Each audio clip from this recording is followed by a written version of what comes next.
the headlines. It's a place for everyone's opinion. No one gets cancelled, but no one gets an easy ride. Oh, she's on it today! Be ready for conversations that are fierce, frank, and of course, fun. Every Saturday and Sunday afternoon from 4 p.m. on GB News, the People's Channel. We are GB News, right across the nation. You can get us on television, on radio, on digital. We're absolutely everywhere. Amazing! You see, amazing! You remind me of me in the European Parliament. But here's the most important bit. We are not part of the mainstream establishment. We think and speak just like you do. We are the People's Channel. Magnificent. That's really, really thoughtful. Come and join us on GB News, the People's News Channel. Join me every Sunday at 6 p.m. for Gloria Meets. In exclusive interviews, I'll be finding out who our politicians really are and what they really think. It's something that you would never want anyone to suffer. I didn't know what channels there were. I didn't think I'd be believed. I must have weighed about 7 stone and I'm 5'8". My instincts was to sort of cover this up. I mean, clearly that was a mistake. Join me every Sunday at 6 p.m. on GB News, the People's Channel. Britain's news channel.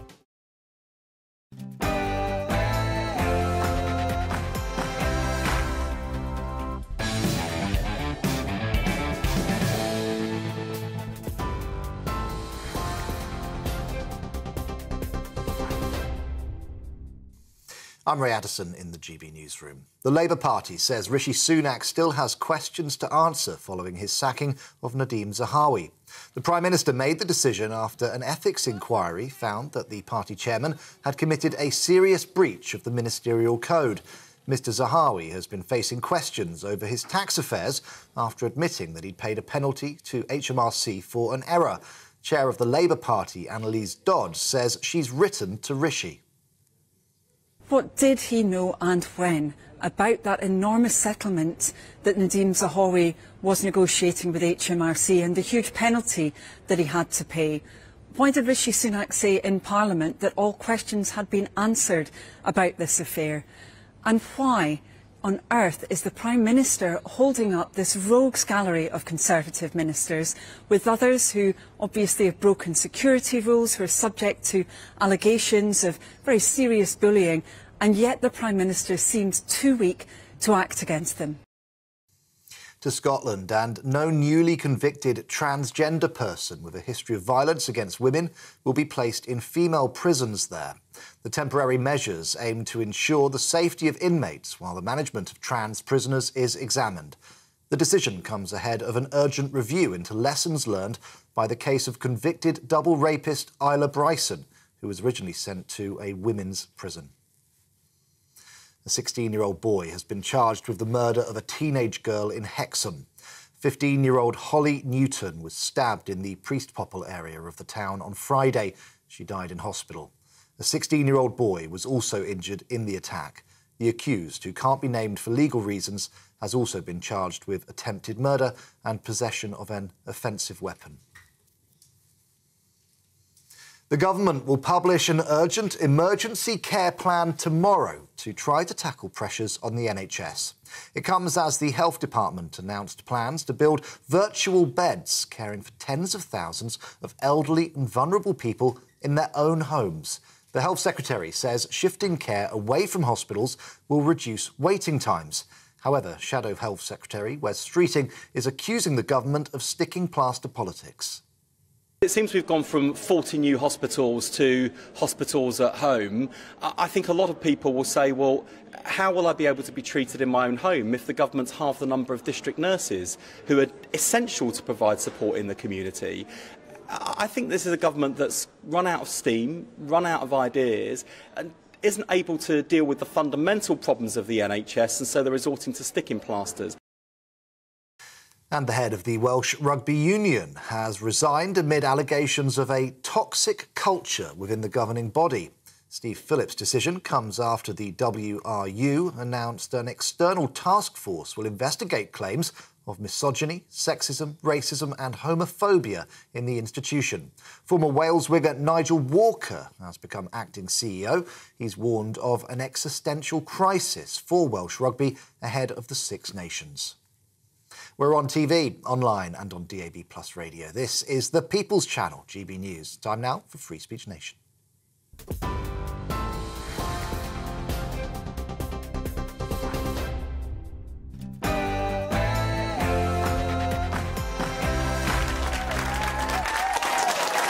The Scottish Prison Service announces a review of the accommodation of trans prisoners. Rishi Sunak sacks Nadeem Zahawi, and actor Alan Cumming hands back his problematic OBE. This is Free Speech Nation.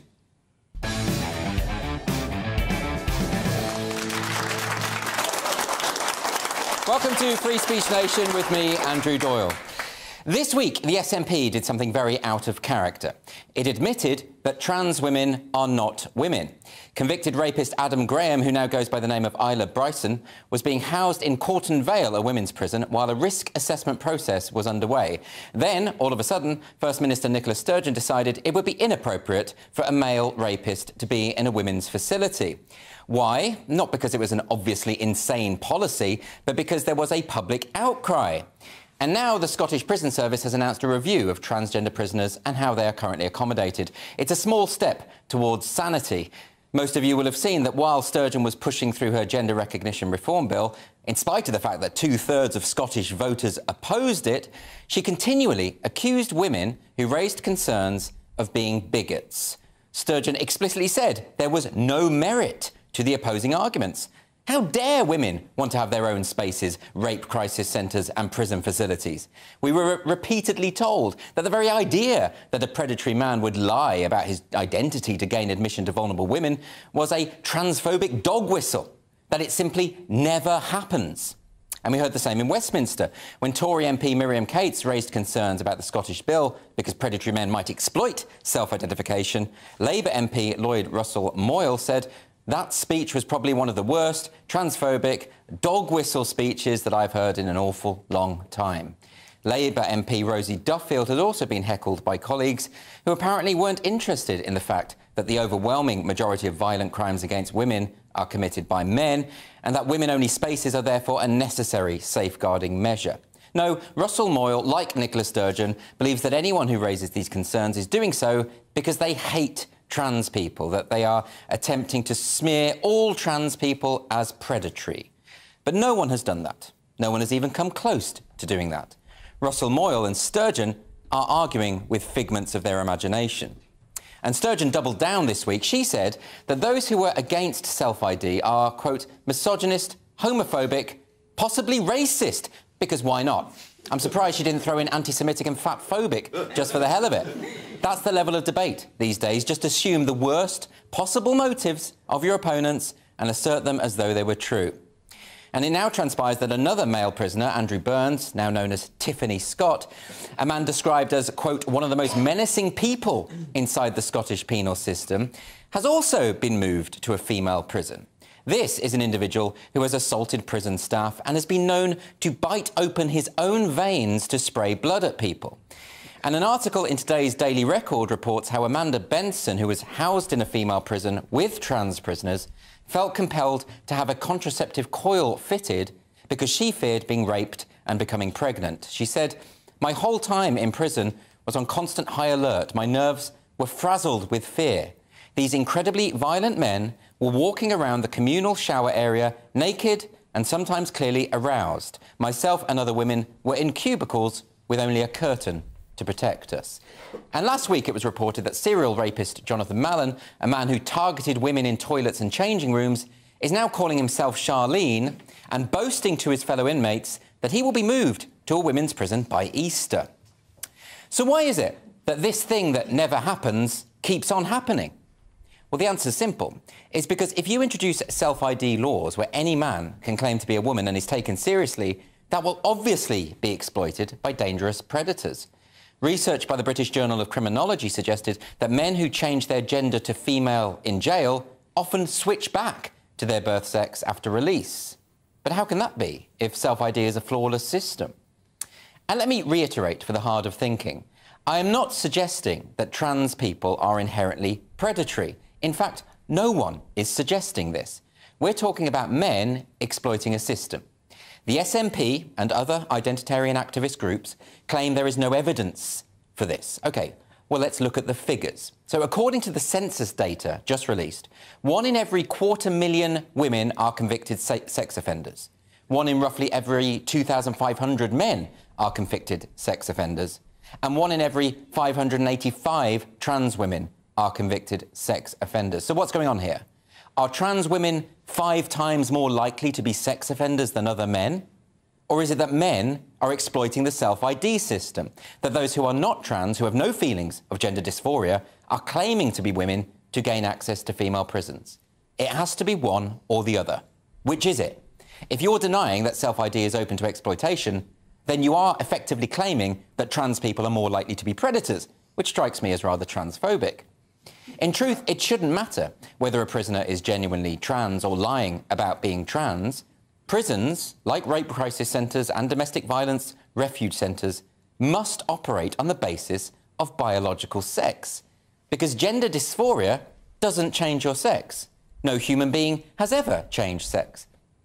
And while trans prisoners can be more vulnerable, that's an argument for stronger protection in men's prisons, not a free-for-all when it comes to female facilities. And even Nicola Sturgeon knows this. The case of Adam Graham, a.k.a. Isla Bryson, proves it. If Sturgeon really does believe that trans women are women, then she's just gone and put a woman in a man's prison. But of course she knows, as we all know, that trans women are not women, otherwise they wouldn't be trans. So not only is Sturgeon not being honest, not only is she seemingly happy to put some of the most vulnerable women in society in danger to satisfy her ideological objectives, not only is she ignoring the views of the majority of Scottish voters, she's going to call anyone who disagrees with her a hateful bigot, a transphobe, and even possibly a racist. Such infantile behaviour has no place in Parliament. The electorate deserves a whole lot better.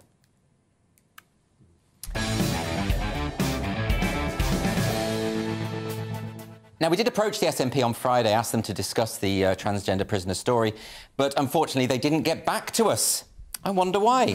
Anyway, my studio guests this evening are Leo Kearse and Hayden Prowse. Leo, I have to come to you first. You are, of course, the representative of Scotland on this panel. And the SNP. And the SNP. Them. Yes, you represent them. You must be so proud at the moment. What on earth is going on? I mean, the fact that we had through all these debates, you know, the SNP constantly saying it just never happens. There's no case where, even though it has happened a lot. Yeah. It's a nonsense. Yeah, absolutely. And, I mean, there's clear incentives for a man, a male sexual predator, to want to transition. Not only do you get sent to a female prison where you can carry on offending, but you get a new name. So your crimes that were committed under your old name are expunged from the internet. Anybody searching your name, you know, they won't see the crimes you've committed. Right, well, there's that. But also, in the court case of this Bryson character, the defence, his sort of counsel, made the claim that because he was going through transition, that goes a long way to wiping the slate clean of his crimes. Right. I mean, this is pretty dodgy stuff. So it's just like a magic, magic wand that you wave and they turn into a woman. I know Scotland,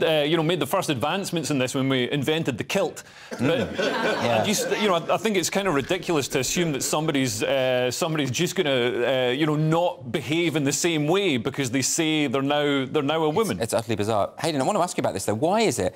Throughout this debate, and we've had it constantly, Rosie Duffield's spoken out about this, whenever anyone says, can we have a conversation about this? Can we talk about the implications? Oh, you're a hateful, bigoted, transphobe, evil. We've had Nicola Sturgeon saying you're probably racist as well. What's that all about? I don't know, because I was extremely worried about tweeting or saying anything that would have made me sound transphobic around this issue. Where, I mean, just looking at this guy in his sort of leggings, and clearly he's a rapist that wants to be in a female jail. What possible incentive could there be for a rapist to want to be in a female jail? Exactly. And all my sort of colleagues and friends on the left have been completely silent about it. And frankly, it's really shocking because rightly they're outraged and there's a lot of outcry about sort of misogyny and abuse in the police force. That's been occupying people's Twitter feeds for the last month or so. And suddenly something like this comes along and there's just silence. But you if they really care about protecting women, I don't understand why there's so much silence amongst people who care about trans rights. Apart from anything else, speaking up on this would help their cause, because it would make them seem like that there is a sort of a shred of rationality and logic in a lot of their arguments, and it would sort of help their cause. And this stuff like this is really damaging the cause of transgender people, genuine transgender people who put the effort in and actually look like women. I mean, the public opinion polls are showing that support for transgender rights is declining because of sort of overreach like this. And do you wonder whether, I mean, a lot of this has been because of outcry, and that's why the SNP are rolling it back. That's why we're getting this review now into the accommodation of trans prisoners. But would it have happened if this Bryson character didn't look like such an obvious psychopath with a big tattoo down his neck and a shaved head? You know, if it had been anyone else, if it had someone who maybe passed as the opposite sex, would they have actually bothered doing anything? I don't know. And you can see where abuse could happen on a sort of scale where it's a lot more sort of insidious, and it could be something that could have slipped through quite a lot more easy if it wasn't, as you said. But do you think the SNP, this could lose the SNP all their sort of their voter base? Well, surely, and it isn't to Keir as well. Their voter base just cares about independence. They've got independence as this magical panacea, and they don't care how many people you know die in prisons or whatever. You know, people literally are dying from drug abuse, from poor healthcare, from everything in Scotland. So they don't care about some people getting hurt in prison. This is surely it's an ideological. But this is surely the end for Sturgeon. I mean, she can't roll back from this, can she? Oh, no. I mean, Sturgeon, her whole life, hasn't been sure if she's a man or a woman. So this is just more of the same. And I've got to say, Isla Bryson, people are like, oh, these women are so vulnerable. Are you joking? It's a women's prison in Scotland. These are the least vulnerable women in society. Not true, and also, Leo. Isla Bryson would have probably been the most feminine woman in that prison. OK, so enough Scotland bashing from Leo Kearse. But I do think Nicola Sturgeon's time is over, surely, because she's been humiliated on this. She's had to roll it back. She's had to make the admission that, yes, there are differences between men and women. She hasn't come out and said it. But she's basically said it. She has basically said it. And I think it's a warning to Keir as well, to Keir Starmer, because I think he needs to come down strongly on this, because anywhere outside of Twitter, people on the left have these conversations. They have really normal, rational conversations where they're saying, we want to protect trans rights, but this is clearly insane. And we're not able to say it in a public forum because we're scared. And, like, if Keir doesn't see that and isn't, you know, receptive to that, he'll lose. Absolutely. OK, well, that's enough for the time being. We've got to have a break now, but after the break we will be discussing whether Nadim Zahawi should have criticised the press after he was sacked from the government earlier today. See you in 3 minutes.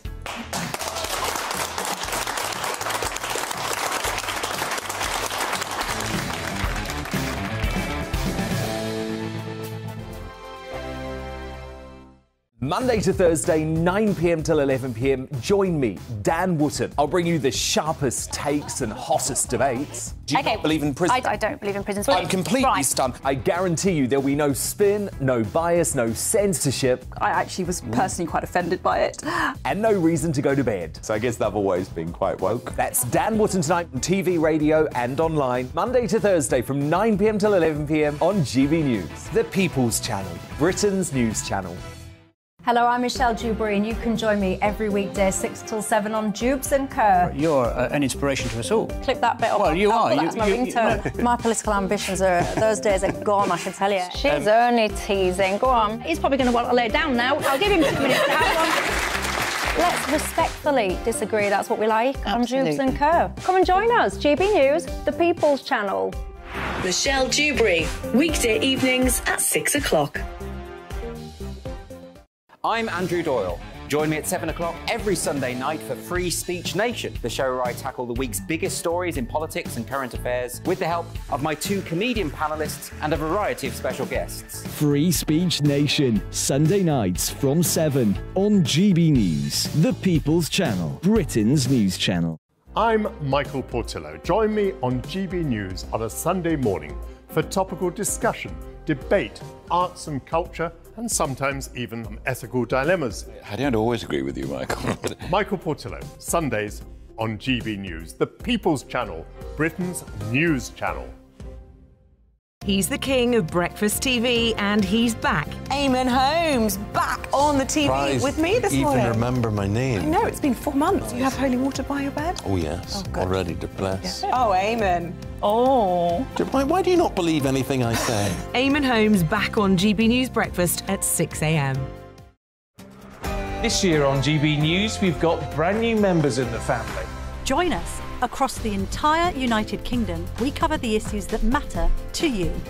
GB News will always stay honest, balanced and fair. We want to hear whatever is on your mind. And we don't talk down to you. The establishment had their chance. Now we're here to represent you. Britain's watching. Come join us on GB News, the People's Channel. Britain's news channel.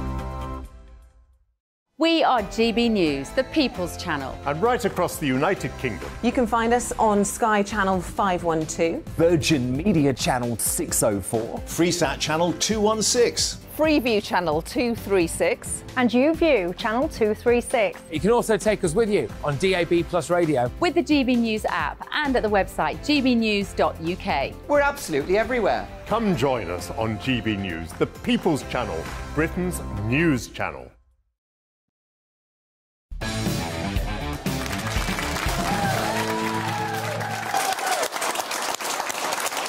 Welcome back to Free Speech Nation with me, Andrew Doyle. Let's get some questions from our beautiful audience. Our first question is from Andrea. Where's Andrea? Hello, Andrea. Hi. Should the EU bring in legislation that would restrict free speech on Twitter? OK, so this is following a comment from Vera Jourova, who's a senior official at the European Commission. And Jourova said that they are, at the EU, effectively, are protectors of freedom of speech. That's what she said. But, and there's always a but, isn't there? She said that Twitter will face sanctions if it allows illegal content online. But I'm wondering what she means by that. And why is there so much attention over Twitter since Elon Musk took over? Because, you know, from what I can see, nothing's really changed. He's just let accounts back on that broke no rules in the past. And so there's more free speech. What's the issue here? Why are they so upset about this? The EU, I don't know. She said it from Davos as well, which is essentially the Death Star. And it is. Pontificating about sort of, you know, humanitarian stuff from the Death Star is a little bit odd. Yeah, I don't really understand. All the Matt Taibbi files that are coming out are quite sinister about the way that Twitter's been or was censoring certain opinions and amplifying others. Yeah. And it's not what you want in a public forum. Twitter should be a place for people to have actual... It hasn't been really from the start, but a place where people can actually have debate. And it happens on the left and the right. I think DeSantis right now is trying to ban critical race theory, and you've spoken about your criticism of critical race theory, which is good and healthy, and there should be a debate around that. But banning something is also really problematic on the right. It shouldn't happen on either side. Yeah, we're sort of getting it everywhere, aren't we? Yeah, everyone's kind of coming at... But we need to have a place for open discussion, and the EU shouldn't be... I mean, every now and then, every couple of weeks, I get a message from a friend of mine who was once booted off Twitter for nothing, saying, oh, I'm back. And I'm like, oh, it feels like Twitter is healing a little bit. Yeah. So do we really need the EU stomping in and saying we're going to clamp down on freedom of speech? What's that all about? No, I mean, it's very dangerous when governments and political parties get involved in freedom of speech and policing public debate and what's allowed to be said, you know, for obvious reasons. We see it in China, we see it in Russia. But also, I mean, their way of saying, oh, it's for safety, it's because of illegal content on Twitter. I mean, the most dangerous illegal content on Twitter was child pornography. And Twitter, before Musk took it over, had completely dropped the ball. They closed down their child porn department. That wasn't a department producing child porn. No, I understand what you mean. Looking for child porn, but they completely stopped cutting it down, chopping it down. And Musk came in and restarted that department. Yeah. So Musk is actually doing the right thing. Yeah, well, we've seen a lot of child traffickers having their accounts nuked. Yeah. I don't have a problem with that. Which is a good thing. Right? That's ensuring safety. It's ensuring safety for children. And the safety that they talk about, and when they talk about illegal, they mean under the new legislation that they're bringing through in Western countries, like the online safety bill in this country, which will make pretty much anything that they want illegal. Yeah, it's pretty dodgy. Anyway, we're going to move on to another question. This is from John. Where is John? Hello. Good evening.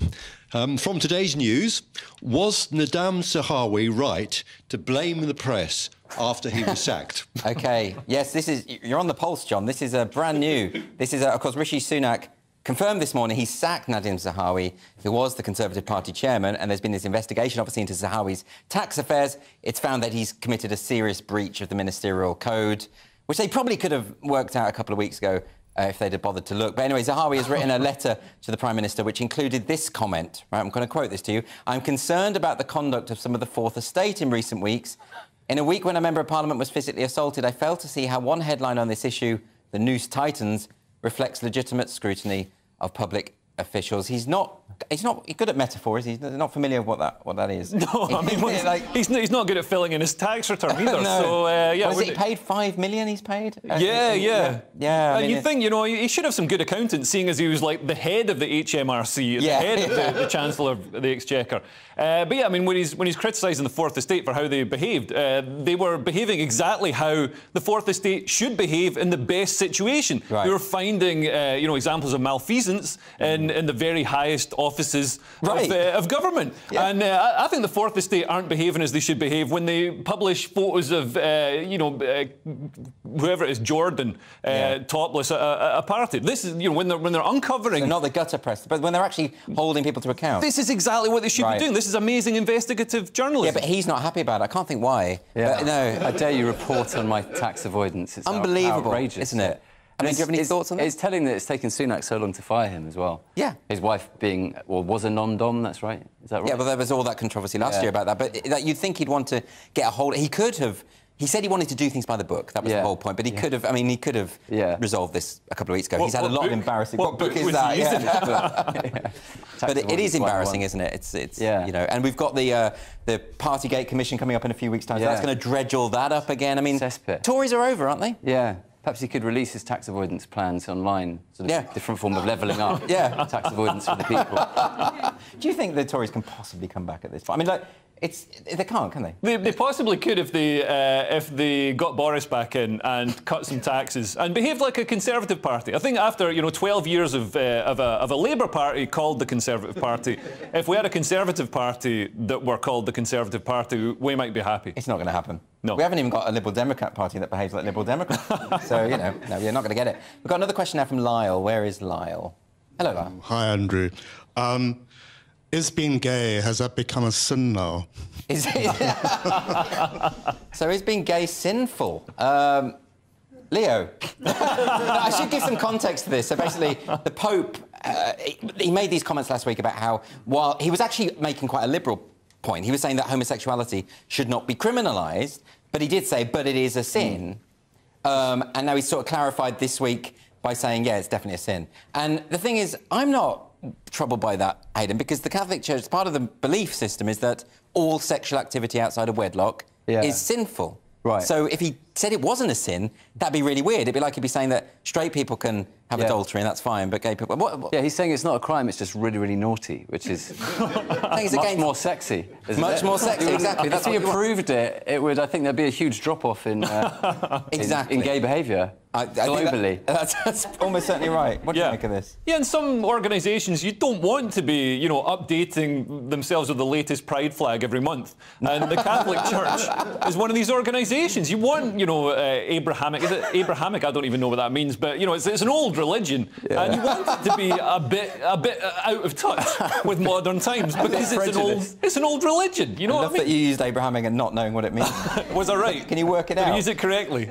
Yeah, the Abrahamic religions, the three major religions, descended from Abraham. Right. Clues in the name. No idea who that is. You don't know who Abraham is. No. Is there anything they disapprove of anymore, the Catholic Church and the Church of England? They're sort of... Well, the Church of England, they're totally woke. They've sort of abandoned their guidebook completely. Yeah. It's just sort of historical LARPing at this point. I should actually say, I've got a quote here from the Pope. The Pope wrote, "When I said it is a sin, I was simply referring to Catholic moral teaching, which says that every sexual act outside of marriage is a sin." I think it seems fair enough to me.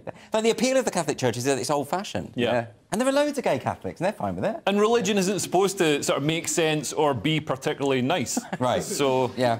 OK, we've got time, I think, for one more question in this section. This is from Rick. Where is Rick? Hello, Rick. Hello. Was Alan Cumming right to hand back his OBE? Yes, Alan Cumming. So he is the actor. He was in The High Life, that Scottish sitcom, I think. Yeah. No idea. High Road. High Road. Yeah. It was in something to do with being high. It was set in a plane, and he got an OBE 14 years ago, and he's returned it. He sent it back. He says that he found out in the interim period that the British Empire wasn't very nice. He found out that there was a bit of killing of indigenous peoples and that sort of... And Scottish people. And Scottish people. How did he not know that before? I don't know. I think the thing that annoys me about this is that he accepted the OBE in the first place. He knew the British Empire was, you know, had done whatever. You know, it produced antibiotics and spread democracy and great railways around the world, which is bad, apparently. You know what I mean? Oh, so sorry. So sorry we brought civilization to the world. You know what I mean? What a terrible country Britain is. But, you know, he knew all this stuff, and he accepted the OBE because he wanted to have a nice day out with celebrities hobnobbing with the Queen and get this medal and call himself OBE, you know, PhD, BA, whatever. And so he did all that. And then, like, 14 years later, he's like, you know, somebody who had sex with Harvey Weinstein to get famous. And then, you know, 14 years later, they want more fame. Like, 14 years later... So, wait, are you suggesting that he doesn't really mean this? That he's saying this to get in the press and to look like a good person? Yeah, he's virtue signalling, because he could have just quietly handed it back instead of being like, aye, Alan Cumming, I'm handing back my OBE because I'm a wonderful person. What do you make of that cynical response? I don't know, maybe you should just give it to someone who really wants it. Give Beckham a second one. Would you take a OBE? I'd take two, so it'd be OBE. Yeah. Give it to you, Obi-Wan Kenobi. Yeah, I don't think I'm going to get offered one, to be honest. But anyway, a bit depressing. But look, after the break on Free Speech Nation, I'm going to be speaking to the maths teacher who was sacked for not using a student's preferred pronouns. See you in 3 minutes.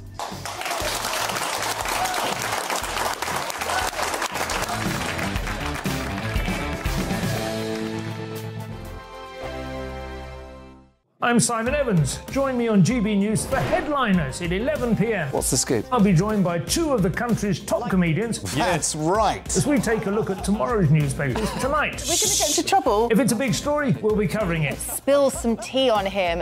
There we go. But we'll also have some fun. I wouldn't stick up a bank. My father didn't love me. So anyway... Headliners every night from 11 on GB News, the People's Channel, Britain's news channel. Monday to Thursday on GB News, it's Bev Turner Today from 10 a.m. We're going to be here for you, our GB News family, to keep you up to date, but also make you smile. There's a guy who went from puberty to adultery. And I can't wait to bring a few of my own opinions. I have no time for cultural totalitarianism. We'll engage in passionate, but always polite debate, with your thoughts and opinions at the centre of it all. Only on GB News, the People's Channel, Britain's news channel. I'm Mark White. As GB News Home and Security Editor, I cover those key issues that are so important to you. Our authorities, our communities doing all they can to combat violent crime. With the public services under unbearable strain, why are we still failing to control our borders? Defence, the first priority of any government, has been continually hollowed out. Can we trust our politicians to protect the armed forces? Join me, Mark White, on GB News. We are GB News, and we'd like to say thank you to each and every one of you for bringing us your conversations, for helping our great nation find its voice. We are here for you on radio, television, and online, across England, Scotland, Wales, and Northern Ireland. It's not the BBC, you know, you actually get your facts right. We are proud to be GB News, the People's Channel, Britain's news channel. I'm Michael Portillo. Join me on GB News on a Sunday morning for topical discussion, debate, arts and culture, and sometimes even ethical dilemmas. I don't always agree with you, Michael. Michael Portillo, Sundays on GB News, the People's Channel, Britain's news channel. Hi, Andrew Pierce here. Join me every Friday lunchtime for a proper no-nonsense debrief of the week's events. With special guests in the studio and the GB News team on the ground, I'll be getting you up to date with news, some intelligent discussion, and my own sharp take. The weekend starts here with me every Friday lunchtime on GB News, the People's Channel, Britain's news channel. Every weekend, it's Mark Dolan Tonight. Bigger and better, starting at 8 p.m. Friday and Saturday. Can't be too safe. Bring it on. Has there ever been a more innuendo feature? And Sundays, we're on at 9. It's ridiculous. Just get on with it. Maybe you should get a proper job. Only on GB News, the People's Channel, Britain's news channel.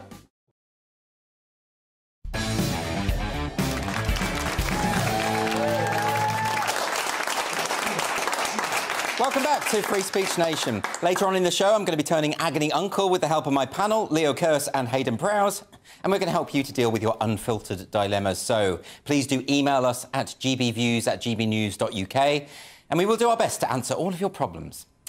Back in September, I spoke to teacher Kevin Lister, who'd been sacked after he refused to use a student's preferred pronouns. Kevin had taught maths for 18 years before he was dismissed for gross misconduct. A biologically female student asked to be referred to by preferred male name and he/him pronouns, but the teacher said he wanted to speak to the 17-year-old's parents first. Kevin is taking the college to an employment tribunal, and he joins me now. Kevin Lister. So, Kevin, I've just given a brief background to what happened in your case. Can you just give us a bit more about that, what actually happened to you? Sure. So I'd raised two safeguarding concerns. One was about my student who wanted to transition. I asked if we had parental consent, if she was making an informed decision, and if there's a risk that she would self-medicate with online, easily available cross-sex hormones. Yes. The college response to that within 3 days was to say that they would not contact the parents. They did not want to out the student, and they also told the student how to go about changing her name on the college system. Right. The second safeguarding concern I raised followed a transgender training program, and it related to teachers in the college who were basically trans activists and who had claimed in the presentation, in the training course, that they had been encouraging and directing students to transition. So this is a problem, isn't it? My understanding is that from the age of 16 up, people have the right to do whatever they want. They are considered medically competent by law and don't need consent from parents. So where does that lead? Yes, so medically competent is what medics do. I'm a teacher. Teachers teach.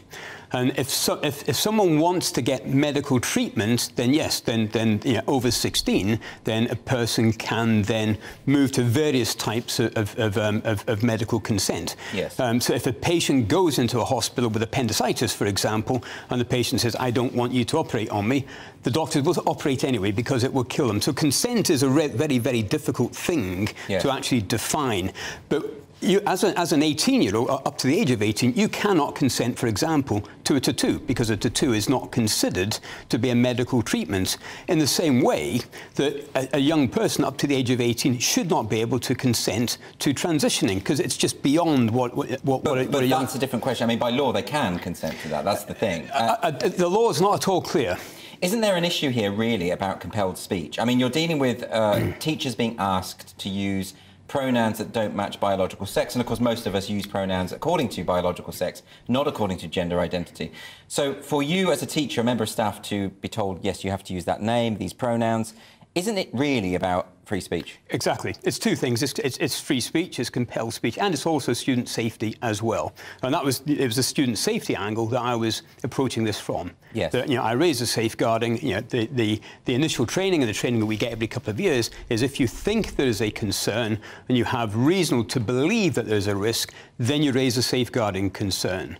Now, all the evidence is that if you transition, the outcome is likely to be bad. There is no evidence that transitioning is something that will enhance a person's life. The consequences are invariably life-limiting and life-shortening. It's inherently a safeguarding issue, and hence I raise a safeguarding on the basis of that. Is there also an issue of professional conduct in terms of if teachers are being asked to lie to parents, that can cause a problem? I mean, I can give a personal anecdote. A teacher friend of mine recently told me that a student had transitioned and the school had told him to use the biological birth name on school reports back to parents, but in the class to use the name that the student wanted. So you are asking teachers to lie. Exactly. And that does cause all sorts of problems. It's completely unethical. Yeah. Yeah, and that's effectively the position that the college wanted me to step into. And how widespread do you think this is? It's all over the place. The college had a gender reassignment procedure, which basically, in a kind of convoluted way, in the back of an appendix, gave that as an instruction for teachers to follow. And from what I understand, with other teachers in the college, they are still batting against the same problem. So what was your relationship with the student like? I mean, you must have found a way to explain why you didn't want to use the terms that were being asked of you. I didn't. I had one discussion with a student at the end of a class. It related to her entry into a female competition, female maths competition. And I said to her, you need to be really careful about this.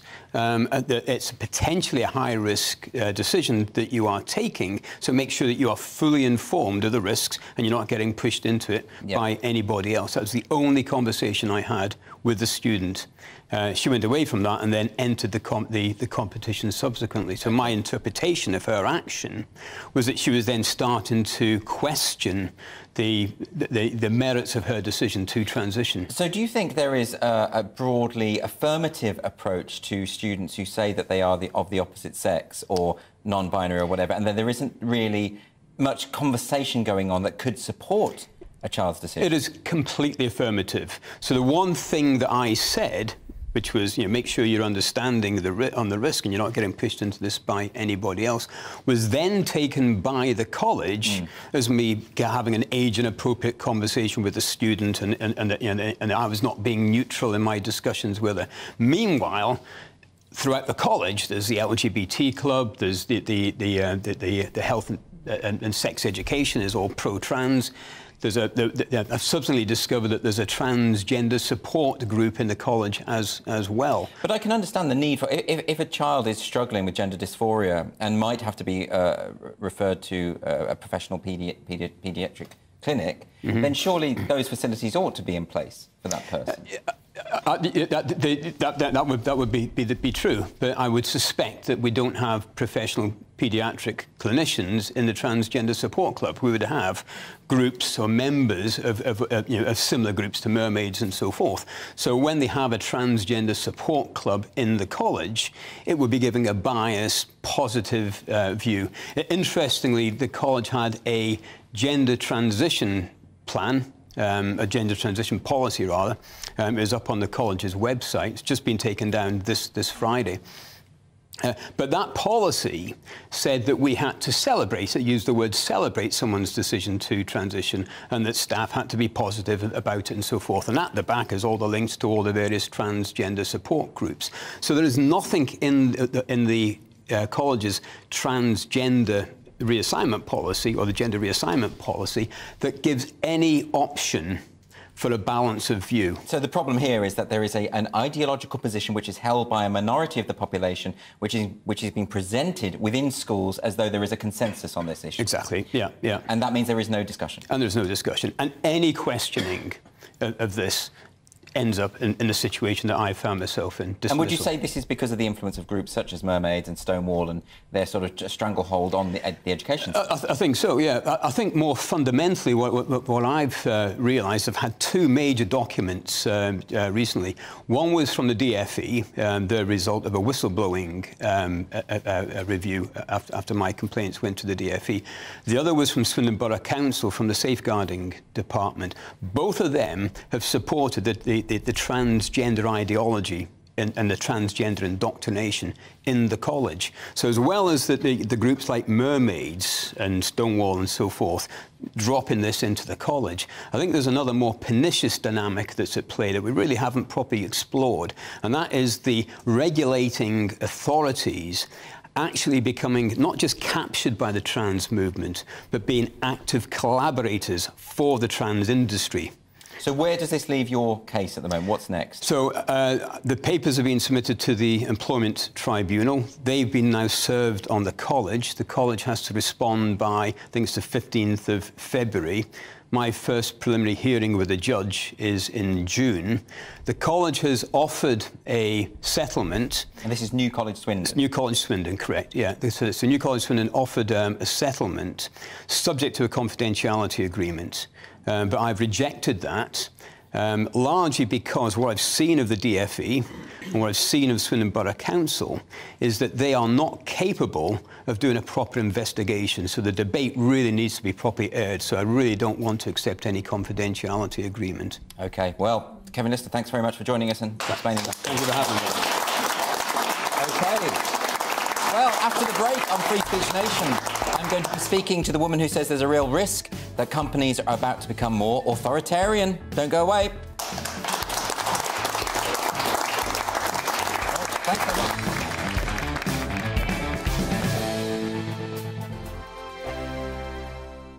Here on GB News Live, we'll be keeping you in the picture, finding out what's happening across the country and finding out why it matters to you. We'll have the facts fast with our team of reporters and specialist correspondents. Wherever it's happening, we'll be there from 12 noon on TV, radio and online. GB News, the People's Channel, Britain's news channel.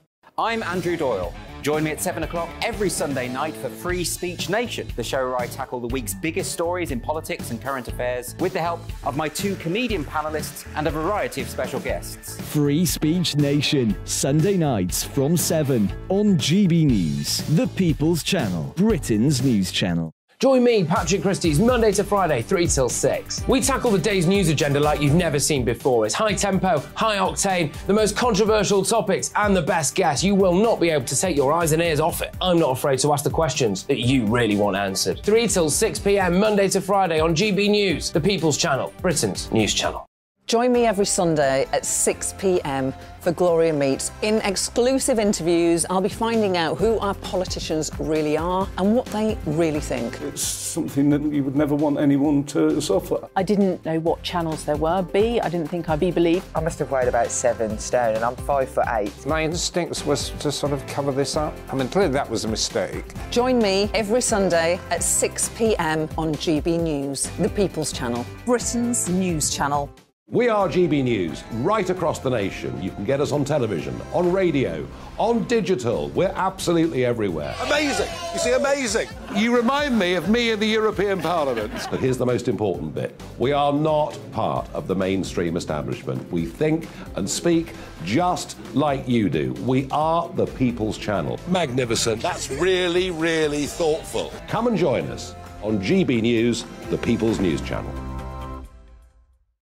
Monday to Thursday, 9 p.m. till 11 p.m. Join me, Dan Wootton. I'll bring you the sharpest takes and hottest debates. Do you not believe in prison? I don't believe in prisons. I'm completely stunned. I guarantee you there'll be no spin, no bias, no censorship. I actually was personally quite offended by it. And no reason to go to bed. So I guess they've always been quite woke. That's Dan Wootton tonight on TV, radio and online. Monday to Thursday from 9 p.m. till 11 p.m. on GB News. The People's Channel, Britain's news channel.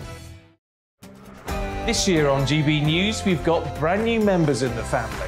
Join us. Across the entire United Kingdom, we cover the issues that matter to you.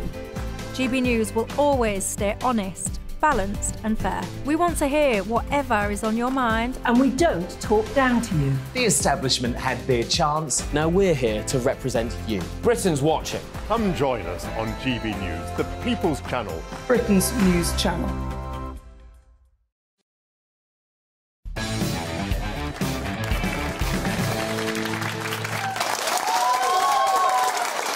Welcome back to Free Speech Nation. Is there a risk that employers are going to become more authoritarian? It's a question that my next guest has tackled, and she thinks the answer is yes. A Tory peer claimed last week that companies should have a legal obligation to support the health of their staff. But Fiona Bulmer is worried that that would lead to firms pushing employees to lead a healthier life. She says managers would feel able to ask all sorts of questions, from a person's drinking habits and how much they exercise to their COVID vaccination status. I'm delighted to say Fiona Bulmer joins me now. Thanks for coming in. So can you give us some examples of the kind of thing that you're talking about here, where employers are effectively intervening and trying to find out too much about their staff?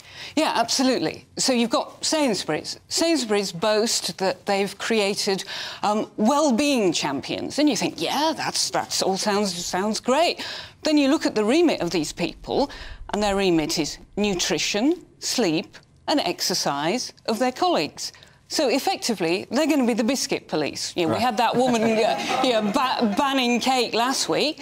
These people are going to be going around saying, you're looking a bit porky today. Should you really be having those biscuits? I mean, you mentioned that the Food Standard Agency, the representative there, said that employees should ban cake in the office, or that cake is equivalent to passive smoking. Yeah. I mean, but I suppose they're just looking out for people's health, aren't they? Well, that's what they claim. Yeah. But I mean, the reality is that we used to think that when you got to 18, you were able to make your own decisions about how much you ate. If you were fond of cream cakes or packets of hobnobs, well, that was your affair, and you had the right, in a free society, to make those decisions, and maybe they were bad for you, but that was your choice. Now, the public health tyrants, and they are tyrants, have got a completely different way of running society, which is that we are too incompetent and too weak-willed to make those decisions, even as adults, so we have to get your employer in to remove these temptations and to make you thinner and happier because you're too weak-willed as an adult to do that. How could they possibly monitor sleep, though? I mean, you mentioned sleep. What, do they expect you to fill out a chart or something, or wear a device? Well, you wonder, and that's the thing, and that's what worries me. I mean, a lot of this is absurd, but once you say to line managers, you have a responsibility for your employees' health. Now, what you're going to do as a line manager, you're going to think, well, I've got to do something about it.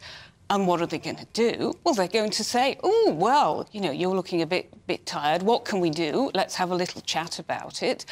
And I bet there are performance reviews going on now, perhaps not with sleep, but performance reviews where people are saying, yeah, you perhaps ought to think about going to the gym or going to the mindfulness class. I suppose, Fiona, though, a lot of people will criticise you and say, but this is a slippery slope fallacy.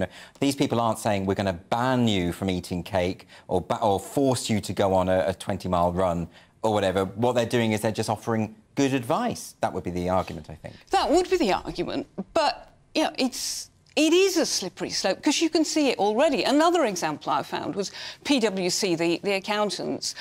They're encouraging their employees to become vegans. Well, what business is it of theirs? And they're running this campaign in their canteen called Peas Please. Well, you do that with 5-year-olds. What's the rationale behind that? I mean, why do they want people to be vegan? Well, they say it's healthier, and obviously it's better for the environment. So you've got, they're claiming that it's all the climate change stuff as well. OK, but is it healthier? Do they know any vegans? Well, they're very weak. Well, precisely. I mean, that's exactly it. And this is the trouble, that they're setting these... A lot of these standards are just nonsense because they're interfering. And, maybe they're not going to be completely authoritarian about it, but we saw with COVID, people had their sick pay docked if they hadn't had COVID vaccinations in some companies. So some companies are going to take it that far. Not all of them, and hopefully people will rise up against it, but some will. And there's also the potential for shaming, isn't there? I mean, if you've got these, as you mentioned with Sainsbury's, actual sort of initiatives that are going on, where people are almost competing in terms of how healthy they are, then there's the potential for people to feel pressured or shamed into having a certain type of lifestyle. Well, exactly. This is it. It's all corporate conformity now. Increasingly corporates are worried about what you think, your views on things. And precisely this, they're going to be suggesting that this is a better way to live and try and shame people, because that's what the public health people believe. This is part of a broader conversation, I think, about the relationship between the employer and the employee, because, of course, you have a lot of corporations who are putting out very overtly political statements these days, saying we support this movement or that movement. But where does that leave the employee who disagrees with those particular views? Yeah, precisely, and that's what really worries me, that there is a set of views now that you're supposed to hold if you work in a big corporate, and there's a fundamental contradiction.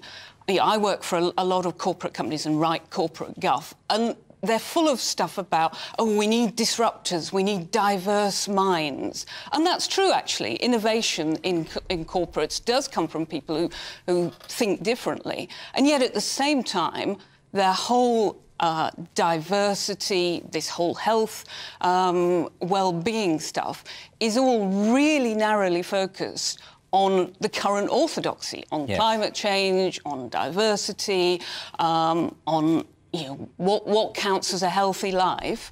And so, you used to go to work, they paid you to do it, you did your best, hopefully you enjoyed it, but you went home And what you did was none of your employer's business. Yes, and it should remain so, of course. But yeah. what advice would you give, just before we finish? Because I want to know what you think in terms of that pressure. Because I know I used to be a teacher. I'm still in contact with lots of teachers who say we have to sit through these unconscious bias sessions.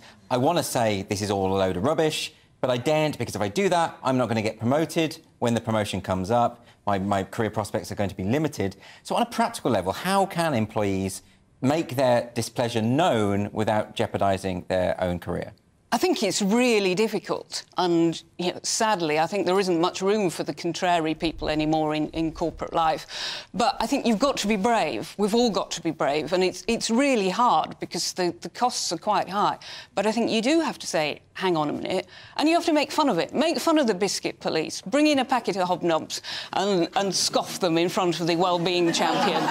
Just try and make fun of it, because it's so ridiculous, and hopefully the sheer eccentricity and contrariness of certainly British workers might prevail, and they might row back eventually. So there you have it. Eat as much cake at work as possible. Absolutely. That's the advice. OK, Fiona Bulmer, thank you very much for joining me.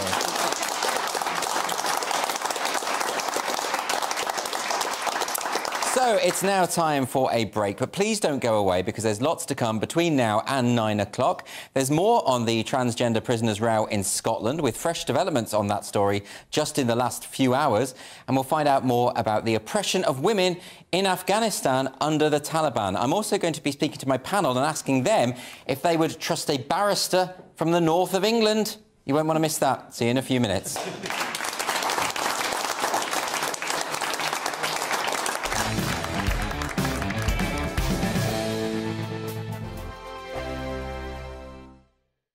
We are GB News, the People's Channel. And right across the United Kingdom. You can find us on Sky Channel 512. Virgin Media Channel 604. Freesat Channel 216. Freeview Channel 236. And YouView Channel 236. You can also take us with you on DAB+ radio. With the GB News app and at the website gbnews.uk. We're absolutely everywhere. Come join us on GB News, the People's Channel, Britain's news channel. Join me, Nana Akue, Saturday and Sunday afternoons on GB News. Expect fiery debate and passionate discussion as me and my panel tackle some of the biggest topics hitting the headlines. It's a place for everyone's opinion. No one gets cancelled, but no one gets an easy ride. Oh, she's on it today! Be ready for conversations that are fierce, frank, and of course, fun. Every Saturday and Sunday afternoon from 4 p.m. on GB News, the People's Channel. Join my show Farage, 7 p.m. till 8 p.m. Monday through Thursday, and there you will get opinion, analysis, debate, and I'll cover stories that nobody else dares to touch. You've been cancelled. Join the club. Oh, my goodness me. And then for the last 15 minutes, talking pints. We're over a drink. We have a civilised conversation with someone. We very often disagree, but we do it in a grown-up way. Come and join me on Farage. Hello there, it's Eamon Holmes here from Breakfast on GB News. We're not just on your television and your screens, you know. We're on DAB plus digital radio, so you can listen to your favourite shows on the move. If you've not yet listened to GB News Radio, it's very simple. We're on your radio player and TuneIn apps, on your smart speaker, phone or tablet, or online at gbnews.uk. Take us with you wherever you go. GB News Radio. You never have to miss a moment of the People's Channel. Hi, Andrew Pierce here. Join me every Friday lunchtime for a proper no-nonsense debrief of the week's events. With special guests in the studio and the GB News team on the ground, I'll be getting you up to date with news, some intelligent discussion and my own sharp take. The weekend starts here with me every Friday lunchtime on GB News, the People's Channel, Britain's news channel. Every weekend, it's Mark Dolan Tonight. Bigger and better, starting at 8 p.m. Friday and Saturday. Can't be too safe. Bring it on. Has there ever been a more innuendo feature? And Sundays, we're on at 9. It's ridiculous. Just get on with it. Maybe you should get a proper job. Only on GB News, the People's Channel, Britain's news channel. We are GB News, the People's Channel. Why not take us home with you by visiting the GB News shop at gbnews.store. You'll find all the official merchandise, a really good present actually for yourself, your friends or your family. We ship across the UK mainland at no extra cost. GB News, the People's Channel.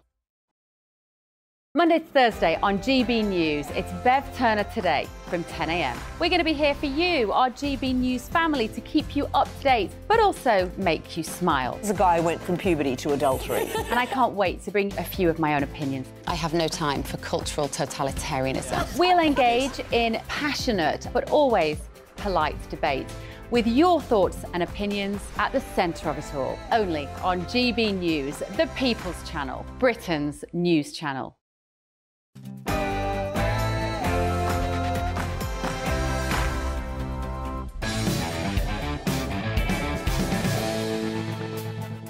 There's plenty more still to come on Free Speech Nation this evening, but let's get a news update first from Ray Addison.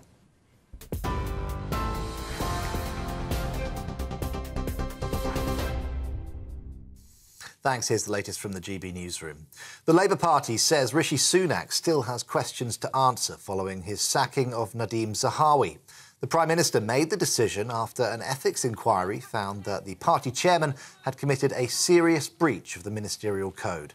Mr Zahawi has been facing questions over his tax affairs after admitting that he paid a penalty to HMRC for an error. Chair of the Labour Party, Annalise Dodds, says she's written to Rishi. What did he know and when about that enormous settlement that Nadhim Zahawi was negotiating with HMRC and the huge penalty that he had to pay? Why did Rishi Sunak say in Parliament that all questions had been answered about this affair? And why on earth is the Prime Minister holding up this rogues gallery of Conservative ministers with others who obviously have broken security rules, who are subject to allegations of very serious bullying, and yet the Prime Minister seems too weak to act against them? No newly convicted transgender person with a history of violence against women will be placed in female prisons in Scotland. The temporary measure aims to ensure the safety of inmates while the management of trans prisoners is examined. The decision comes ahead of an urgent review into lessons learned by the case of convicted double rapist Isla Bryson, who was originally sent to a women's prison. A 16-year-old boy has been charged with the murder of a teenage girl in Hexham. 15-year-old Holly Newton was stabbed in the Priest Popple area of the town on Friday. She died in hospital. The 16-year-old boy was also injured. The accused, who can't be named for legal reasons, has also been charged with attempted murder. The government will publish an urgent emergency care plan tomorrow to try to tackle pressures on the NHS. It comes as the Health Department announced plans to build virtual beds, caring for tens of thousands of elderly and vulnerable people in their own homes. The Health Secretary says shifting care away from hospitals will help to reduce waiting times. However, Shadow Health Secretary Wes Streeting is accusing the government of sticking plaster politics. It seems we've gone from 40 new hospitals to hospitals at home. I think a lot of people will say, well, how will I be able to be treated in my own home if the government's half the number of district nurses who are essential to provide support in the community? I think this is a government that's run out of steam, run out of ideas, and isn't able to deal with the fundamental problems of the NHS, and so they're resorting to sticking plasters. And members of Britain's Hindu and Indian communities have been protesting at BBC buildings across the country over a documentary on Narendra Modi.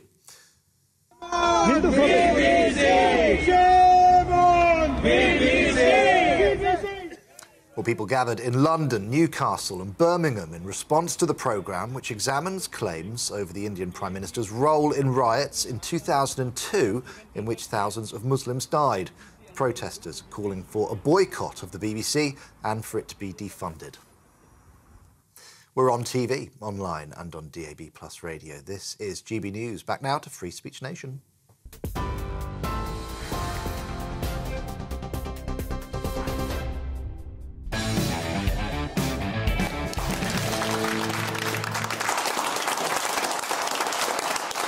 Welcome back to Free Speech Nation with me, Andrew Doyle. Now, to news that broke just a few hours ago, no newly convicted transgender person with a history of violence against women will be placed in female prisons in Scotland. The Scottish Prison Service is carrying out what it's called an urgent review of the rules. It comes after Scotland's First Minister Nicola Sturgeon was widely criticised following a major row over 2 trans prisoners. First, Isla Bryson was placed in Cornton Vale. Bryson waiting to be sentenced after being convicted of raping 2 women before changing gender identity.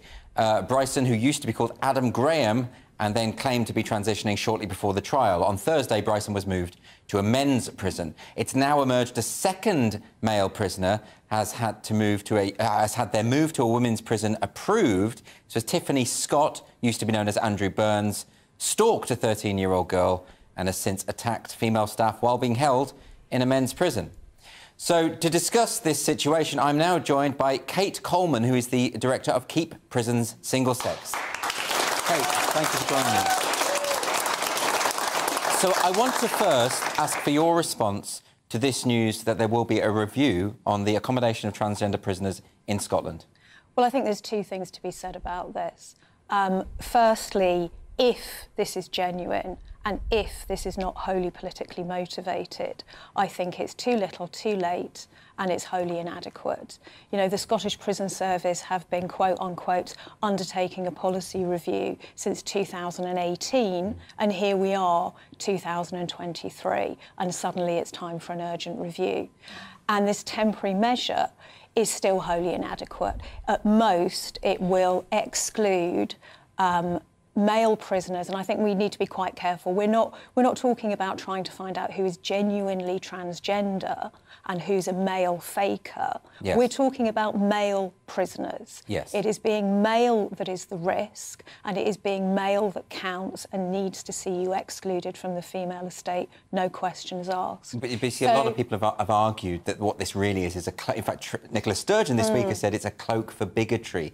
People who are worried about the preservation of single-sex prisons, it's just because they hate trans people. Well, I mean, we're all racist, homophobic, misogynistic, Quite, yeah. anti-Semitic, Yeah, probably whatever. as well. According to Nancy Kelly, we're anti-Semitic. So, you know, everything is transphobic, everything is bigoted. So yes. those words, if they ever had any meaning, that meaning has long since departed. But everyone understands this basic point, that when it comes to safeguarding, you're not smearing the entire demographic who is subject to checks. You're saying that a minority within that demographic, in this case men, will commit acts of violence against women. Well, exactly. I mean, you know, and that is the principle of safeguarding. The principle of safeguarding is don't trust people. The principle of safeguarding is ask the questions and don't believe somebody when they say, oh, it's OK, I'm fine, I'm all right. You know, don't exclude. It doesn't matter on what basis you decide to set up special rules to exclude somebody from the normal principles of safeguarding. Yes. Don't do that, so because that is not safeguarding by definition. How long has Scotland been doing this? How long have they been housing prisoners according to gender identity, sometimes not even with a GRC, right? Well, I mean, again, we have to get away from the false notion that having a GRC provides any kind of safeguard, because it doesn't. Yeah. But in terms of how long this has been going on for, when we talk about the United Kingdom as a whole, male prisoners have been housed in the female estate since at least the early 1980s. The criteria that a male prisoner has had to fulfil in order to get that transition or that transfer or that initial allocation to the female estate, those have changed over the years. But this is not a new phenomenon by any means.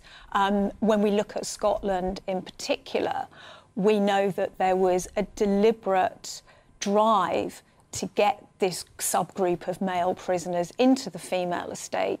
And James Morton, who was the then director of Scottish Trans Alliance, who actually wrote the current Scottish Prison Service policy on transgender prisoners, it shows up in the metadata, so it's actually quite shocking.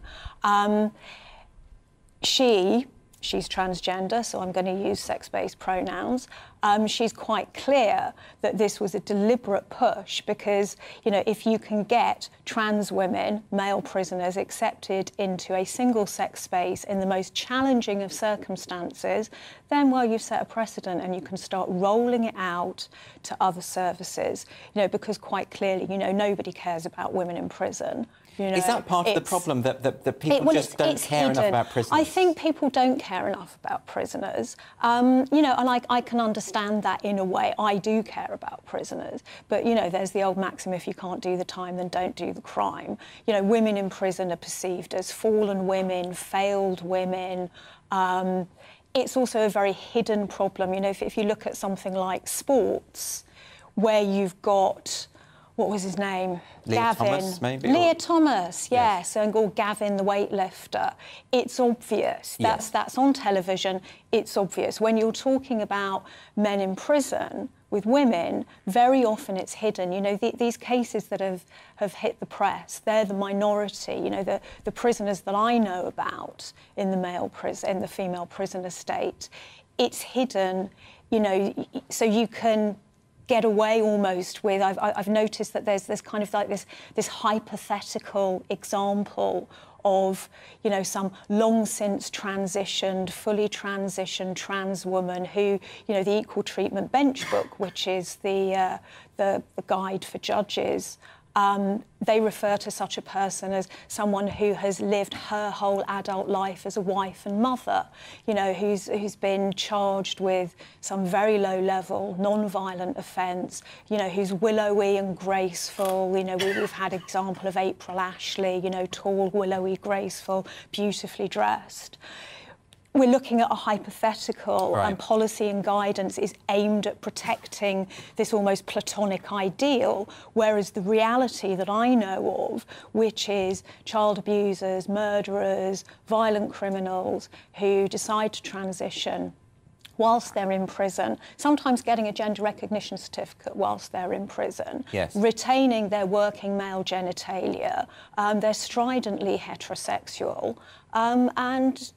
So why are we not... that is the situation that why are we not having dealing with sensible discussions about this? Because, you know... I think we are now. Well, we are now, but for a long time the SNP were saying, well, there is just no evidence that men will lie about who they are to commit predatory acts. Well, I think we need to stop thinking about we need to catch the men out in a lie. It doesn't matter who's lying. You know, maybe Isla really is trans, or maybe Adam is lying. It doesn't matter. They're still male. Adam and Isla are still male. Yes. And fortunately, we can easily ascertain sex registered at birth, which doesn't change. And it's that's the most salient variable to risk, safeguarding, offending and the management of offenders, no matter what the SNP might like to say. And, of course, women in prison are a particularly vulnerable group. A lot of them have been through domestic violence, They are a vulnerable group. They are. Most of them end up there because of an association with a violent or criminal man. Yes. The majority of them are there for low-level offending. That's not to say at all that you don't get violent women, women who commit sexual assault against children, women who commit murder. Of course you do. But when you look at the offending profiles, again, it is very, very much determined by sex registered at birth. And women, you know, we see these arguments on Twitter and elsewhere. Oh, well, if you don't want a trans woman in the toilets with you, just don't use those toilets. Go somewhere else. I mean, I think those arguments are wholly unacceptable. But women in prison, by definition, obviously, have no choice. Well, if you're in prison and a male pitches up on your house block, tough. We had today a story in the Daily Record about a former female prisoner who said she had to have a contraceptive coil. I know Amanda. Right. I know Amanda. And that story certainly reflects the other stories that I've been getting from women who are in prison at this very moment in England. People won't believe it, though. They won't think... I mean, her account, she was talking about being in the shared shower facilities, naked male bodies, aroused, you know, really obviously dangerous situation, no protection for these women. She had the contraceptive coil put in because she felt she had no choice. Constant fear. It's almost like a second punishment on top of the prison. Well, exactly, of course it is. It's a second punishment, and you go to... imprisonment is the punishment. It's not a place where further torture and punishment occurs, at least not in this country. But is it that people wouldn't think this was likely? Because, you know, when you think of the case of Karen White, convicted rapist, says that he's female, is moved to a woman's prison and goes on to assault female inmates. People think, but that can't be happening, can it? Well, it's still happening now. Right. It's still happening now. There was a male prisoner who got a gender recognition certificate, having been sentenced to a lengthy sentence for murder. He murdered a man, but so what? He's 6'2", he's still got his full appendages, and he sexually assaults or has coerced consensual sex. And you shouldn't be having consensual sex in prison, right? With vulnerable female offenders. He then gets moved on to the next prison and then moved on to the next prison. So for years now, he's basically been having a jolly old time of it at the expense of women in prison, hopping round the female estate. And the policies don't just permit this, they facilitate it. They actively facilitate it. How did we reach this point? You know, we've had a Conservative government for the last 12 years, and this has all happened and continued to happen under their watch. So it looks as though whoever you vote for, left or right, this is going to carry on. How did this kind of ideology, with these terrible ramifications, end up being so implemented and no one did anything about it? Because it was the decades of quiet, careful, behind-the-scenes conversations without making any fuss, without drawing any attention, just to start getting everything in place. So now when you start peeling back the layers, you see, oh, well, this practice is bad. OK, what's behind that? Oh, the policy's bad. What's behind that? Oh, my God, the previous policy was bad. What's behind that? Oh, my God, it's legislation. You keep peeling back the layers and you see just how deep this goes. And is it because of interest groups such as Stonewall, who have said... Yes, Stonewall and, the predecessors of Stonewall, Press for Change, Beaumont Society, going back to the 1970s and 1980s. Yes. Absolutely. And your feeling with Scotland is that this is a kind of smokescreen, that really the SNP would like to continue with this ideological position. Oh, absolutely. I mean, they are totally committed to this ideology.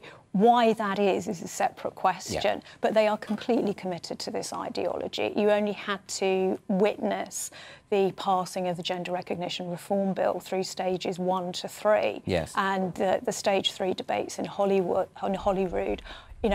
I attended those, and it was chilling what I consider to be an abuse of parliamentary process. Quite apart from the wholly egregious content, just the structure of what was happening was absolutely chilling, and a lesson in how not to do democracy. So I don't believe for 1 second that this is either genuine or lasting. And I think if it were, well, where's all the opposition? Where is Maggie Chapman? Where's Patrick Harvey? Where's Lorna Slater? Where's Scottish Trans Alliance? Where are all of these lobby groups, these interest groups, and the most vocal of MSPs? Why are they not screaming and shouting, and vulnerable trans women and all of this? They're silent, and I think they're silent for a very good reason, because they know that this isn't real. Kate, we don't have much time, but I want to ask you before we finish, given the egregious nature of this particular Bryson case, and we've all now seen this, this case of a double rapist who was not just going to be moved to a women's prison, was being housed in a women's prison already. He was there. Do you think that because of this and the public outcry, things might now actually change? I think they have to, and I think we have to be very careful to just keep this current, because what concerns me is that people will think that Andrew Burns and Adam Graham... I mean, Andrew Burns is one of the most terrifyingly violent prisoners who I have ever read about. And when I read that he was being transferred, my blood ran cold. I can't think of a less appropriate transfer. Is that people will view these as the exception. They're not the exception. They are absolutely normal for this population in female prisons. Right, well, I do hope something can be done about this. And Kate, thank you so much for coming on to talk about this. Really appreciate it.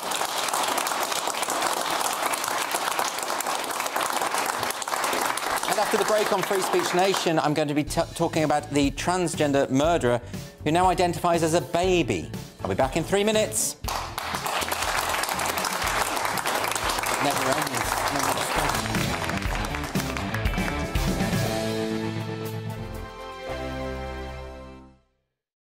Monday to Thursday, 9 p.m. till 11 p.m. Join me, Dan Wootton. I'll bring you the sharpest takes and hottest debates. Do you not believe in prisons? I don't believe in prisons. I'm completely stunned. I guarantee you there'll be no spin, no bias, no censorship. I actually was personally quite offended by it. And no reason to go to bed. So I guess they've always been quite woke. That's Dan Wootton tonight on TV, radio and online. Monday to Thursday from 9 p.m. till 11 p.m. on GB News, the People's Channel, Britain's news channel. Hello, I'm Michelle Dewberry, and you can join me every weekday 6 till 7 on Jubes and Kerr. You're an inspiration to us all. Clip that bit up. Well, you are. That's my ringtone. My political ambitions are, those days are gone, I can tell you. She's only teasing. Go on. He's probably going to want to lay down now. I'll give him 2 minutes to have one. Let's respectfully disagree. That's what we like on Jubes and Kerr. Come and join us. GB News, the People's Channel. Michelle Dewberry, weekday evenings at 6 o'clock. I'm Andrew Doyle. Join me at 7 o'clock every Sunday night for Free Speech Nation, the show where I tackle the week's biggest stories in politics and current affairs with the help of my 2 comedian panellists and a variety of special guests. Free Speech Nation, Sunday nights from 7 on GB News, the People's Channel, Britain's news channel. I'm Michael Portillo. Join me on GB News on a Sunday morning for topical discussion, debate, arts and culture, and sometimes even ethical dilemmas. I don't always agree with you, Michael. Michael Portillo, Sundays on GB News, the People's Channel, Britain's news channel. He's the king of breakfast TV, and he's back. Eamon Holmes, back on the TV Surprised with me this morning. Even remember my name. I know, it's been 4 months. You have holy water by your bed? Oh, yes. Oh, already to bless. Yeah. Oh, Eamon. Oh. Why do you not believe anything I say? Eamon Holmes back on GB News Breakfast at 6 a.m. This year on GB News, we've got brand new members in the family. Join us. Across the entire United Kingdom, we cover the issues that matter to you. GB News will always stay honest, balanced and fair. We want to hear whatever is on your mind. And we don't talk down to you. The establishment had their chance. Now we're here to represent you. Britain's watching. Come join us on GB News, the People's Channel, Britain's news channel. We are GB News, the People's Channel. And right across the United Kingdom. You can find us on Sky Channel 512, Virgin Media Channel 604, Freesat Channel 216, Freeview Channel 236, and YouView Channel 236. You can also take us with you on DAB Plus Radio, with the GB News app and at the website gbnews.uk. We're absolutely everywhere. Come join us on GB News, the People's Channel, Britain's news channel. On Mark Dolan tonight from 9, in my big opinion, my verdict on Rishi Sunak after 100 days in power. Plus, has the Labour Party really changed under Keir Starmer? We'll ask former Labour Minister for Europe, Dennis McShane, and ex-Tory Home Office Minister Anne Widdecombe. My Mark Meets guest is David Cameron's former speechwriter and top Boris Johnson aide, influential Tory insider, MP Danny Kruger. Is Nicola Sturgeon's political career over, and can anyone fix the NHS? It's a big show tonight. We're live from 9.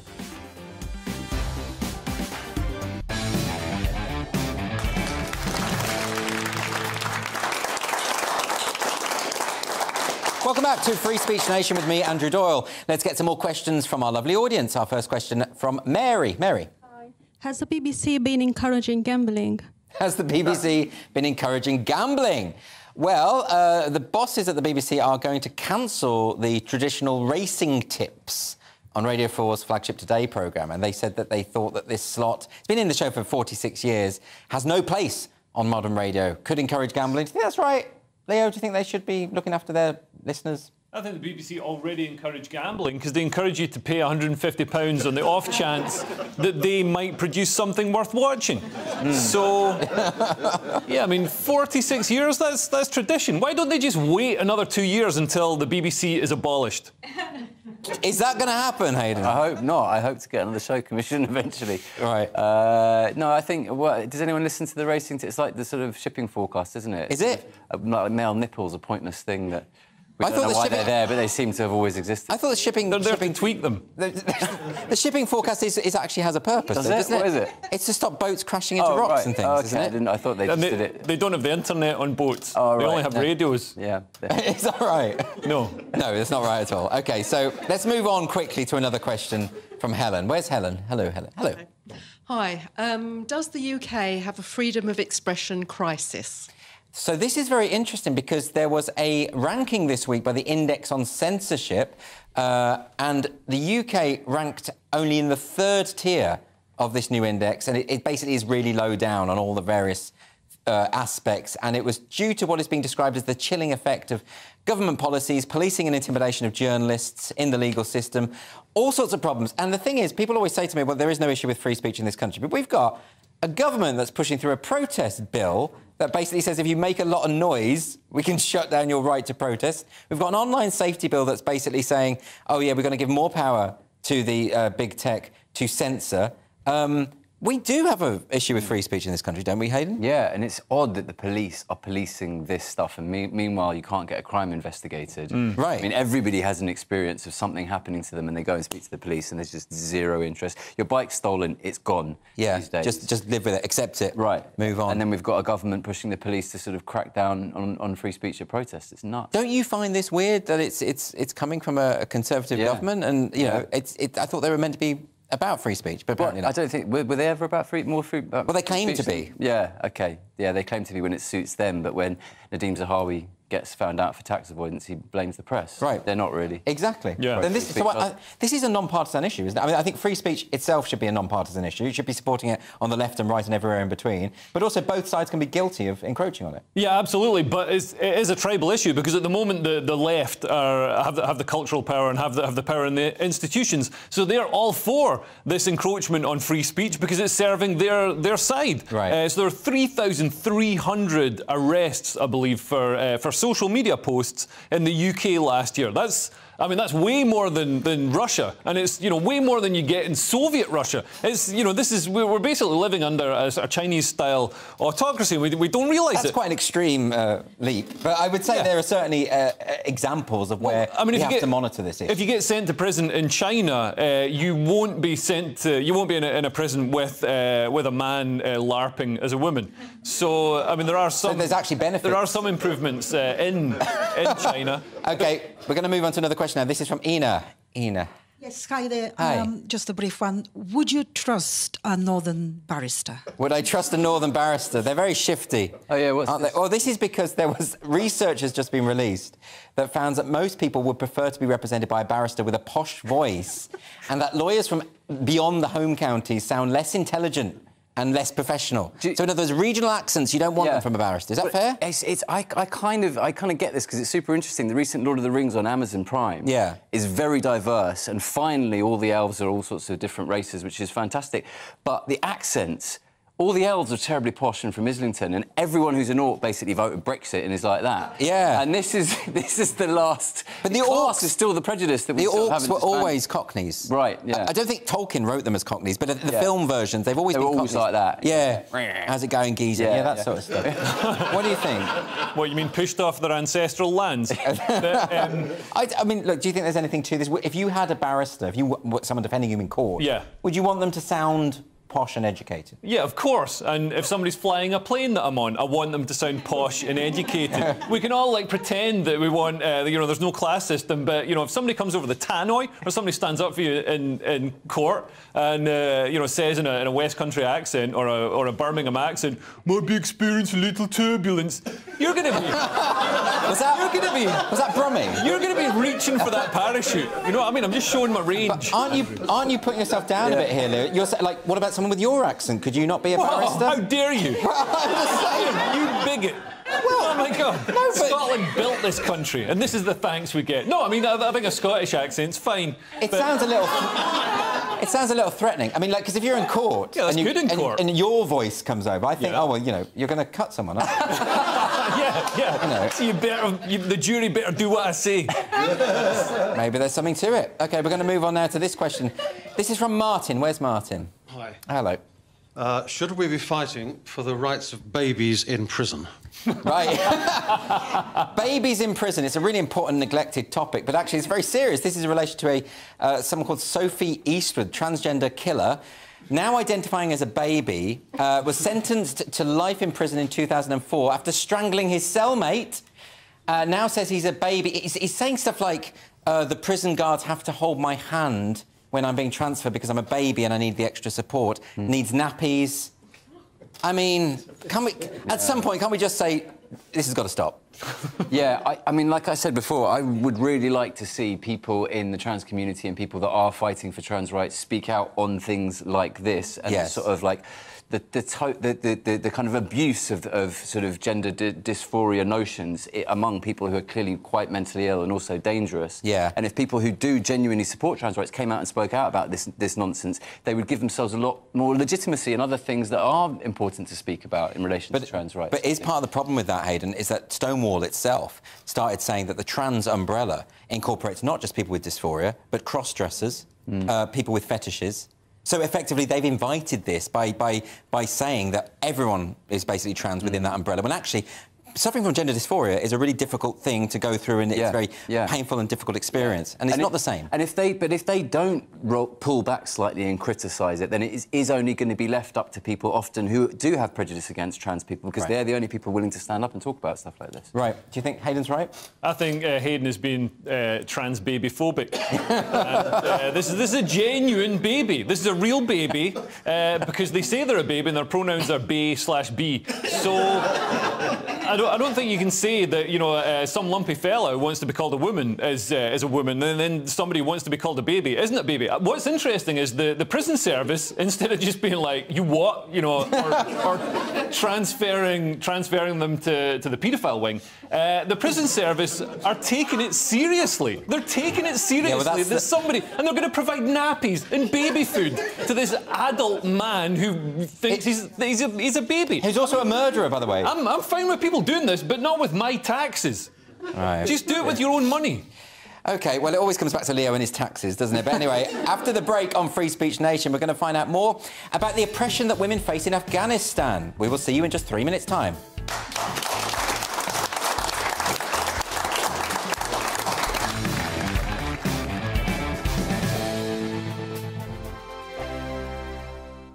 I'm Simon Evans. Join me on GB News for Headliners at 11 p.m. What's the scoop? I'll be joined by two of the country's top comedians. That's right. As we take a look at tomorrow's newspapers tonight. We're going to get into trouble. If it's a big story, we'll be covering it. Spill some tea on him. There we go. But we'll also have some fun. I wouldn't stick up a bank.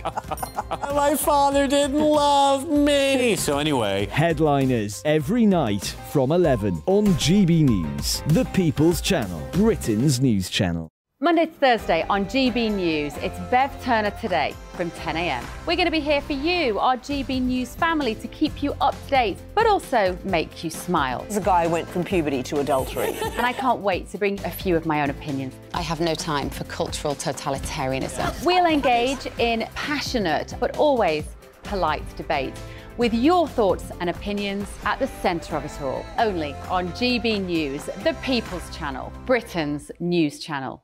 I'm Mark White. As GB News Home and Security Editor, I cover those key issues that are so important to you. Our authorities, our communities doing all they can to combat violent crime. With the public services under unbearable strain, why are we still failing to control our borders? Defence, the first priority of any government, has been continually hollowed out. Can we trust our politicians to protect the armed forces? Join me, Mark White, on GB News. We are GB News, and we'd like to say thank you to each and every one of you for bringing us your conversations, for helping our great nation find its voice. We are here for you on radio, television, and online, across England, Scotland, Wales, and Northern Ireland. It's not the BBC, you know, you actually get your facts right. We are proud to be GB News, the People's Channel, Britain's news channel. I'm Michael Portillo. Join me on GB News on a Sunday morning for topical discussion, debate, arts and culture, and sometimes even ethical dilemmas. I don't always agree with you, Michael. Michael Portillo, Sundays on GB News, the People's Channel, Britain's news channel. Hi, Andrew Pierce here. Join me every Friday lunchtime for a proper no-nonsense debrief of the week's events. With special guests in the studio and the GB News team on the ground, I'll be getting you up to date with news, some intelligent discussion and my own sharp take. The weekend starts here with me every Friday lunchtime on GB News, the People's Channel, Britain's news channel. Every weekend, it's Mark Dolan Tonight. Bigger and better, starting at 8 p.m. Friday and Saturday. Can't be too safe. Bring it on. Has there ever been a more innuendo feature? And Sundays, we're on at 9. It's ridiculous. Just get on with it. Maybe you should get a proper job. Only on GB News, the People's Channel, Britain's news channel.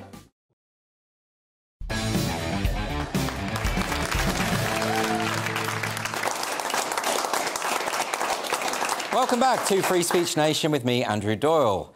Women's rights in Afghanistan have been severely restricted since the Taliban took control of the country less than 18 months ago. Just this weekend, it's been confirmed that the Ministry of Higher Education has ordered private universities not to allow female students to sit entrance exams next month. Women are barred from public places such as parks and gyms in many parts of the country, while some aid agencies have pulled out of Afghanistan after the Taliban banned females from working for non-governmental organisations. Peymana Assad was born in Afghanistan but left the country when she was 3 years old and entered the UK as a refugee. She's now a Labour councillor and she joins me now. Thank you very much for joining me today. Now, you were in Kabul at the time that the Taliban seized control again, and you are still in contact with a lot of people in Afghanistan. Can you give us some sense of what is happening to women there now? Yeah, so I was in Afghanistan when the Taliban came in, and I think a lot of people weren't expecting it to be so quick. Yes. But because of that Doha deal that the United States signed with the Taliban, a lot of the contractors who were helping the Afghan army pulled out. And so the morale of the Afghan army was also reduced because 5,000 Taliban prisoners were released back into the battlefield against the Afghan government. And so what you saw happen on the 15th of August 2021 was basically a rapid set of events. And right now, as you've mentioned, women aren't allowed to go to university, they're not allowed to work, they're not allowed to go to parks, they're not allowed to actually leave their home without a male chaperone. And at the time, we were told, well, this is the new Taliban. They've changed their ways. They won't be so oppressive towards women. That was never convincing, was it? No, I said right from the start, we shouldn't trust them and we shouldn't believe what they say, because this is just a PR stunt. They're trying to get recognition from the Western world. And Amina Mohammed, the UN's top woman, she actually went to the Taliban recently to try and convince them to allow women to work in aid agencies because of the humanitarian situation. And what she said was that they really want recognition, and they basically want to do a negotiation on recognition for allowing women to have their freedoms and fundamental rights. What could be done in terms of tackling this issue? Is it a question of the Western powers getting together and trying to put pressure on Taliban? Is it perhaps Islamic states? Could they play a part in this? So I think it's a bit of both. I think that sometimes we underestimate how much power we have as the UK in general. I think I'm a co-signatory to a letter to Prime Minister Rishi Sunak asking him to host a global summit on the situation with Afghan women and girls. One, to create a safe asylum route for those who are at risk, and two, to make sure that Afghan women are involved in any future negotiations with the Taliban, because that's where really the Taliban can be held to account.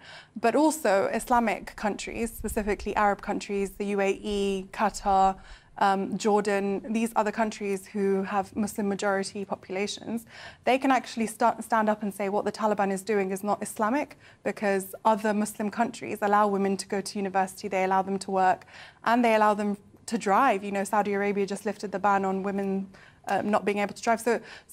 So what they're doing is un-Islamic, in essence. Is that part of the problem? There's a perception issue that people think, well, because there are human rights abuses against women in other Arabic countries, that maybe the Taliban are just the norm when it comes to these kind of things. Yeah, I think there is a narrative that this is an Islamic way of life, but it actually isn't. If you look at Afghanistan in the 1950s, 1960s, what you see is a completely different type of country. You know, women walked in miniskirts and they had the freedom to choose what they wore outside. They worked, they studied, they travelled freely.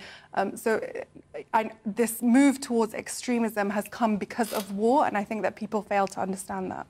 And Peymana, you've been speaking to women in Afghanistan recently.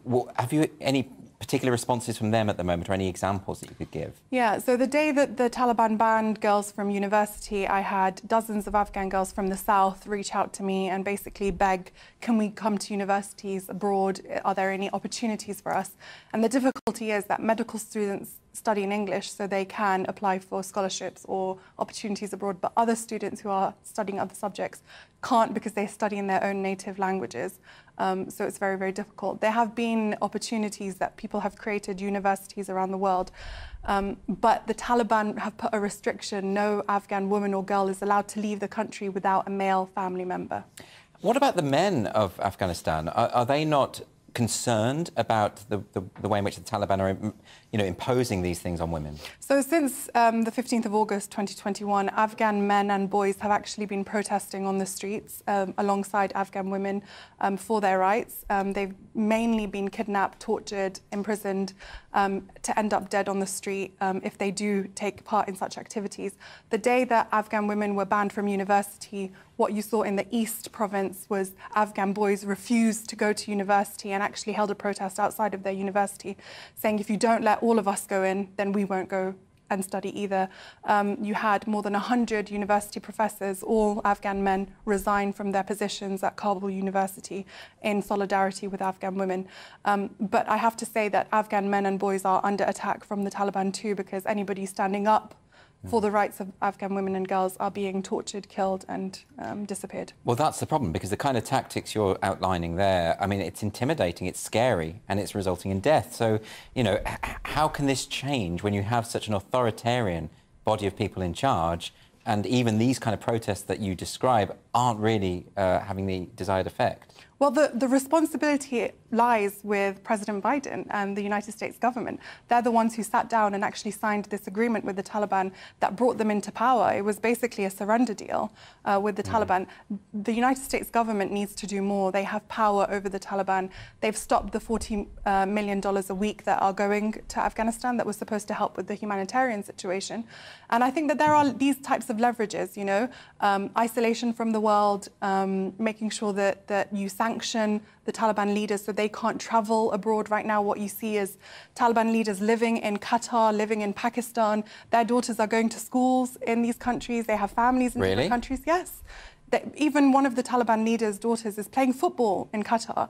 So imagine, total hypocrisy. It's complete hypocrisy. So this is what I mean. Like when we say you have power, you can leverage this. You can tell them you can't be living in this country and then enacting a different law in that country. And a lot of Afghans say that these people aren't actually from Afghanistan. They've lived their entire lives in Pakistan. They've studied in madrasas in Pakistan. And now they're enforcing these strict Islamic laws that are alien to Afghan people in Afghanistan. Did no one flag this to Biden's administration in advance? Did no one say, look, this will have a serious effect on women's rights? Where do you want me to start? I think a lot of Afghans kept telling the Biden administration, you're making a huge mistake by not including the Afghan government. They excluded the Afghans from negotiations with the Taliban. So you see the deal that Ambassador Khalilzad, the US ambassador at the time, signed with the Taliban. They first signed that deal and then opened up direct negotiations between the Afghan government and the Taliban. What they should have done is what Afghans were asking for, is stand firm with us and say to the Taliban, no, you will sit down with the Afghan government. This is a democratically elected government and you will do a direct negotiation with them. They didn't. They caved. Are the Taliban open to negotiations? I think that a lot of people say on the ground that there are, individuals who are moderates and that are open to having these discussions and negotiations, because many of them, as you know, they are sending their own daughters to schools. I had a meeting with a former foreign minister of the Taliban regime in Kabul a few years ago, and he had opened up a girls' school. So there are people who believe in the rights of women and girls, but they believe it in a framework under Islamic laws. Right. With hijab and segregation and all of this. And I think that if that's the compromise, then let's do that, as long as women and girls have their freedom. I mean, we've seen in Iran, of course, lots of protests and women burning their veils and dancing in the street, and these sort of incredible bravery, because there's serious risk in doing those kind of things. Is it that kind of grassroots activism, people, just courage from the people who are under these oppressive regimes? Is that how this is going to end? Yeah, I think that whatever change comes, it has to come from the ground up. But, you know, a lot of people are losing their lives. And with a country currently, you know, today 160 people died in Afghanistan because of the cold, harsh winter. And the humanitarian aid isn't reaching the right people because the Taliban are engaging in corruption and taking this aid for themselves and their own families. I think that this is what we're going to see, these people taking huge risks to their own lives and of their families to try and bring change to their country. OK, well, Pamana Assad, thank you so much for joining me today. Really appreciate that. Thank you. After the break on Free Speech Nation, after Alec Baldwin was charged with involuntary manslaughter, we'll hear from a woman who says Hollywood has a safety problem. See you in 3 minutes.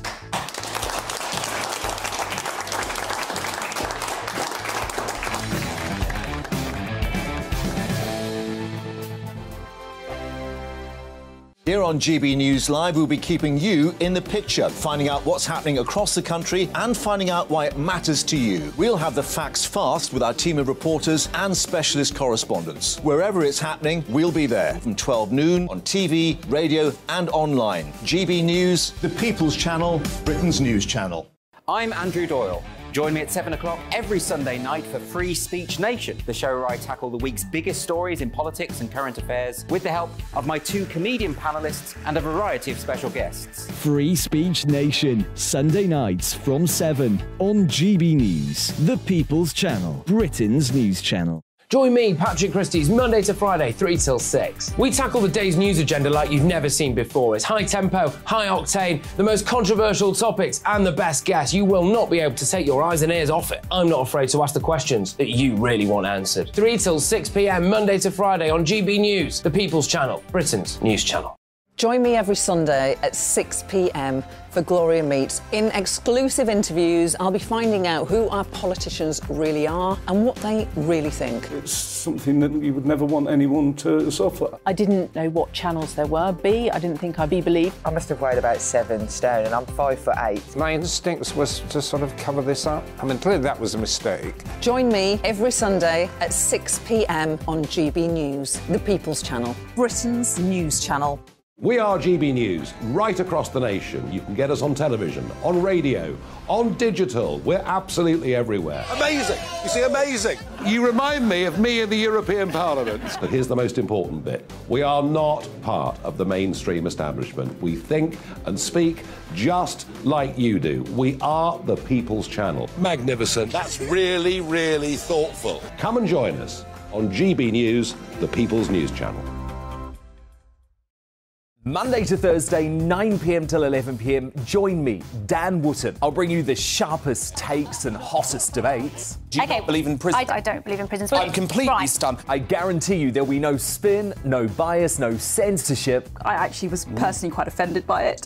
And no reason to go to bed. So I guess they've always been quite woke. That's Dan Wootton tonight on TV, radio and online. Monday to Thursday from 9 p.m. till 11 p.m. on GB News. The People's Channel, Britain's news channel. This year on GB News, we've got brand new members in the family. Join us. Across the entire United Kingdom, we cover the issues that matter to you. GB News will always stay honest, balanced and fair. We want to hear whatever is on your mind. And we don't talk down to you. The establishment had their chance. Now we're here to represent you. Britain's watching. Come join us on GB News, the People's Channel, Britain's news channel.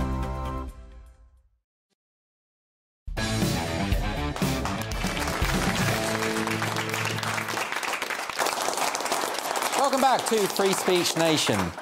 Actor Alec Baldwin faces a charge of involuntary manslaughter after a woman was shot dead in the set of a film. Cinematographer Hannah Hutchins was killed in October 2021 when Baldwin fired a prop gun. Baldwin faces up to 18 months in jail and a fine of more than £4,000 if he is convicted. Teresa Beardsley is a specialist in set safety and she joins me now from California. Teresa, thanks very much for joining me today. I want to ask you first about this question of on-set safety. Is there an endemic problem in Hollywood when it comes to this issue? Absolutely. The conditions in Hollywood films are absolutely chaotic, long hours, and it is a safety issue. Is Alec Baldwin, though, the only one responsible? Because there are surely other experts on set, other people who should have been monitoring this situation. It feels very much like he is at the focus of this, but surely there is more to it than that. There's always more to it. The courts will decide where the responsibility lies and who is going to be responsible for what.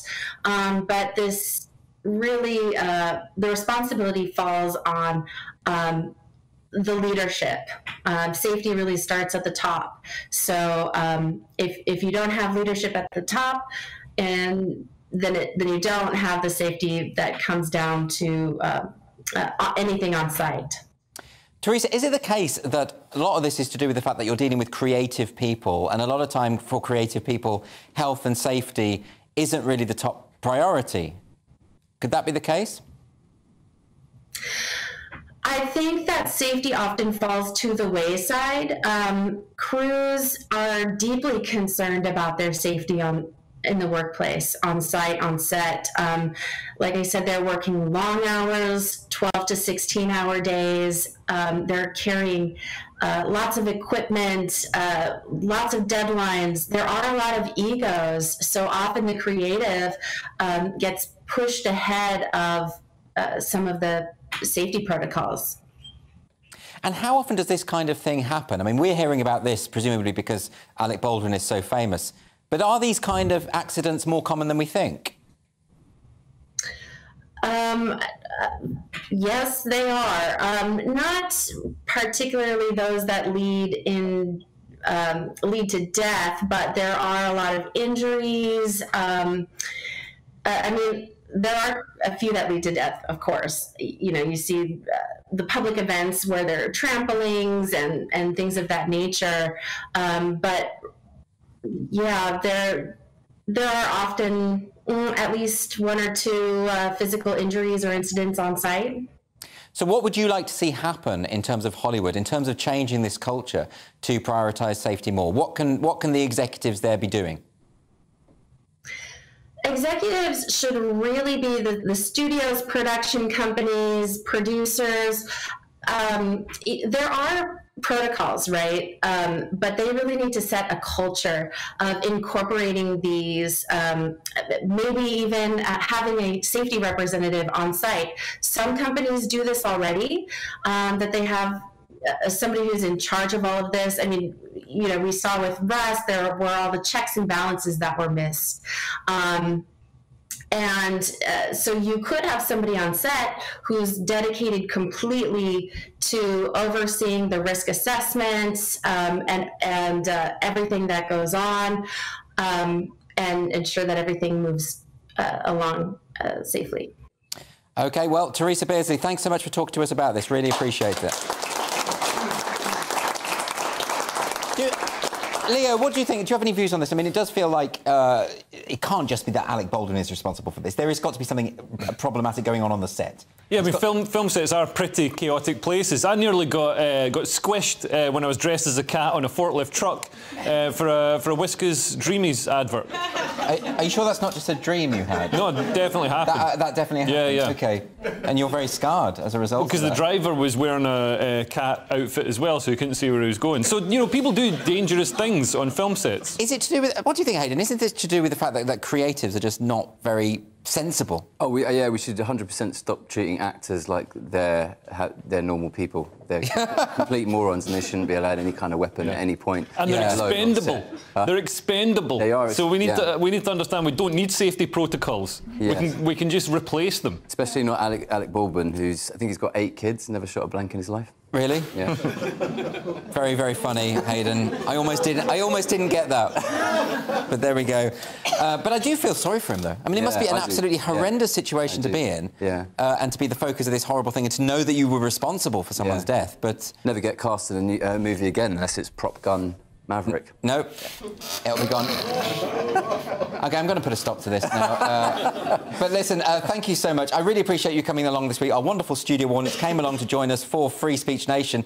This was, of course, the week when the SNP woke up to the problem of gender self-identification. Alan Cumming took a stand against the British Empire about 100 years too late.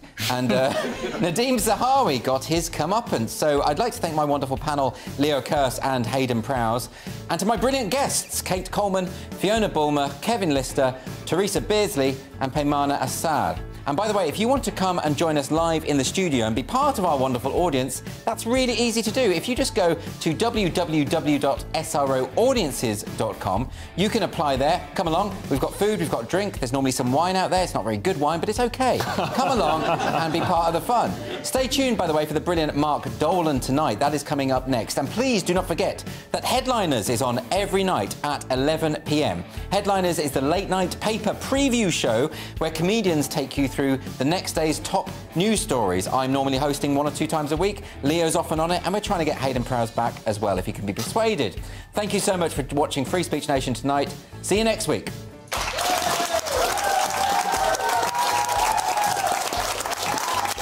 Hello there, here's your latest weather update from the Met Office with me, Jonathan Vautry. The weekend brought us a mix of cloud, rain and some strong winds, but we leave that all behind for the start of the new working week. We do have these frontal systems slowly clearing their way off, and behind that we've got a ridge of high pressure building in, which will help to settle things down as we move into Monday. For now though, that cold front is moving across Wales, parts of England. The rain though fairly patchy. Behind that we've got clear spells, showers feeding their way into Scotland, and these are heavy in places with some hail thrown in the mixture as well. Brisk winds for many of us mean that there is a reduced risk of frost, and most towns and cities will hold up around 5 or 6 degrees Celsius.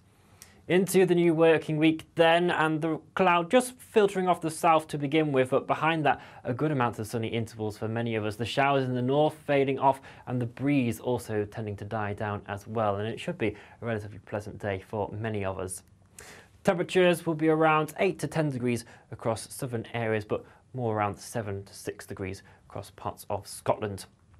Into the late afternoon and the evening, we will start to see the cloud pushing in again across Northern Ireland and into Scotland, and this brings us the return of some more wet and windy weather. This rain then pushing southwards across England and Wales overnight, again turning relatively patchy as it moves south. Blustery showers following back in for Scotland again. These could have hail in the mixture, snow falling to around 400 metres over the mountains. But behind that, a good number of sunny intervals for England, Wales and Northern Ireland during the day on Tuesday. That cold front sinks its way south, and then behind that we've got a squeeze in the isobars around this low pressure centre, and that could bring some particularly strong winds for Scotland Tuesday night and into the start of Wednesday. So there is a yellow weather warning in force for that. Otherwise, we hold on to a mixture of sunshine and showers as we move throughout the rest of the week.